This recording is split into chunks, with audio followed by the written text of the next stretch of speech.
والصلاة والسلام على الصادق الأمين نبينا محمد وعلى آله وصحبه أجمعين، أما بعد. يقول الفضيل بن عياض رحمة الله عليه لرجل،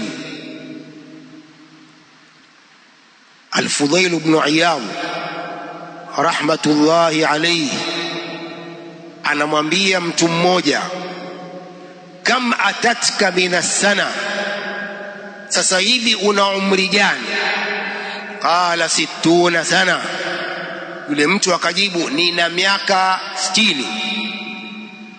Qala rahimahullah, mundhu 60 sana tasiru ila Allah yushiku an tablugha, tangu ulipozaliwa mpaka una miaka 60 wewe unaelekea kwa Allah, unakaribia kufika kwa Allah. Yule mtu akajibu, inna lillahi wa inna ilayhi raji'un. Al-Fudhail ibn Iyadh rahmatullahi alayhi anamwambia, ata'rifu tafsira, je, unajua tafsiri ya neno hilo la Allah, inna lillahi wa inna ilayhi raji'un? Je, unajua tafsiri yake? Qala rahimahullah, faman alima annahu lillahi abdun wa annahu ilayhi raji' falyalam annahu mawquf, wa idha alima annahu mawquf falyalam annahu mas'ul, وإذا علم أنه مسؤول فليعد للسؤال جوابا. الفضيل بن عياض unamwambia, una umri gani sasa hivi? Na miaka 60. Kuanzia ulipozaliwa mpaka sasa una miaka 60, wewe unaelekea kwa Allah na uko karibu kufika kwa Allah. Yule mtu akajibu, inna lillahi wa inna ilayhi raji'un. Al-Fudhail ibn Iyadh anamwambia, je, unajua tafsiri yake? Inna lillahi wa inna ilayhi raji'un, unajua tafsiri yake? Akamwambia, maana yake ni kwamba yule anayejua na anakiri kwamba yeye ni mja wa Allah lazima ajue kwamba yeye atarejea kwa Allah. Man alima annahu lillahi abdun falyalam annahu raji'un ilayhi, na ajue kwamba yeye atarudi kwa Allah.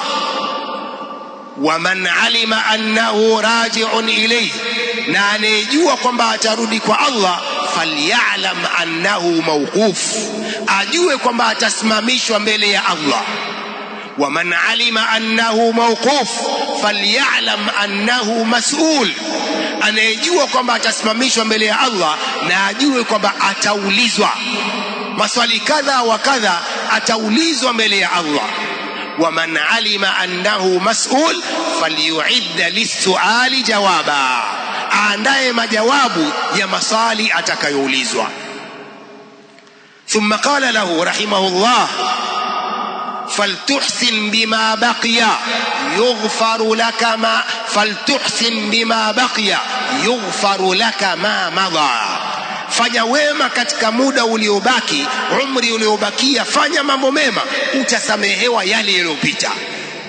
Faltuhsin bima baqiya yughfaru laka ma madha, utasamehewa madhambi yaliyopita. Fa innaka in asata fima baqiya ukhidhta fima madha wa fima baqiya, kwani wewe ukifanya maovu katika muda uliobakia utaadhibiwa kwa madhambi yaliyopita na haya yaliyobakia. Ndugu zangu Waislamu, al-aqil, mtu mwenye akili, anapata mauidha kwa maneno haya na kurudi kwa Allah azza wa jalla na kutubia madhambi yake.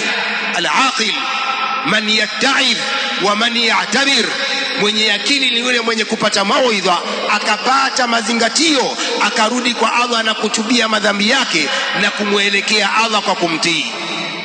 Na ndugu zangu Waislamu, lazima tuchukue fursa katika nafasi hii tulionayo fupi, wakati wa usiku, wakati wa mchana, wakati wote upate fursa umtii Allah, ufanye mambo yako mema yanayokufaa hapa duniani na akhira.